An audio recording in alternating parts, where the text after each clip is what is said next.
Hello out there, you wonderful people. This is Andre, the Game Idea Guy. Thank you once again for lending me your time and your ear listening into another 3DS and Pitch for Switch combined video from me. And this one might sound like an oddity, but I think it could work out for both platforms if it were done. And that is to have the Star Wars Knights of the Old Republic collection put on both the Switch and the 3DS. Now, in the 3DS's case, they may have to break the games up into two separate downloadables, but if I'm just saying, if they put both of them on it, it'd be fine. Because I'm pretty sure that the 3DS could run these games, or like run this game, these games. I don't know why I went to correct myself, because they're old. They're very old, and I'm not saying that they wouldn't run into some issues porting it over to it. But if they take the non-HD version of the game, but the special edition of it, they could put it on the 3DS. And then they could take the PC equivalents and put them on the Switch, just with updated controls and stuff like that. Like in utilizing the HD Rumble and whatever other features that the Switch has that they think would be appropriate for it.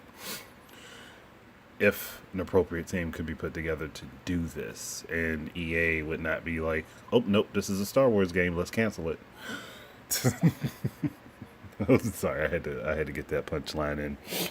But for the 3DS version of the game, obviously you'd have all of your characters and stuff on the main screen, and the bottom screen would be like your attacks and inventory, and some of your character information, like your level information and stuff like that, so you can keep track of it in real time, as well as the mini map. You could cram a lot of that stuff onto the 3DS screen.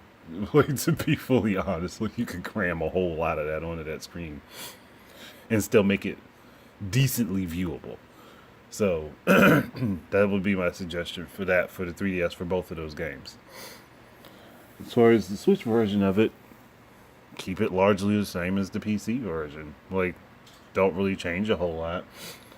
But set it up so that you can have the touch control features of the Android version of the game when you're playing in when you're playing in handheld mode. So if you don't necessarily want to use your Joy-Cons, you can. Though I think a whole lot of people would prefer just to have the Joy-Cons on the Switch and play it that way. But just having the touchscreen mode is a nice option. I'd also have some sort of item that allows you some sort of item in the game that allows you to use the HD Rumble to find items. It wouldn't have to be something that you have to come across in the game, but it'd just be a nice little bonus to have. That way, if you do pick this thing up, it can assist you in finding other items and maybe help you find some hidden stuff that you wouldn't have normally been able to find on your own on a normal run through. I don't see that as a problem. Obviously, maybe tighten up the graphics a little bit, but it doesn't have to be done necessarily. And I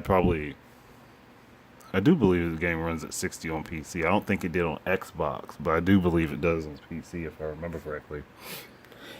I do just have a video of it on screen, but I recorded this video quite a while ago, so sorry about that. I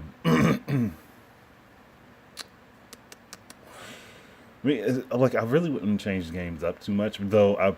With the second game, as far as the content goes, I would definitely fix the error that blocked the content that was supposed to be in the second game, so that people could actually play it legitimately.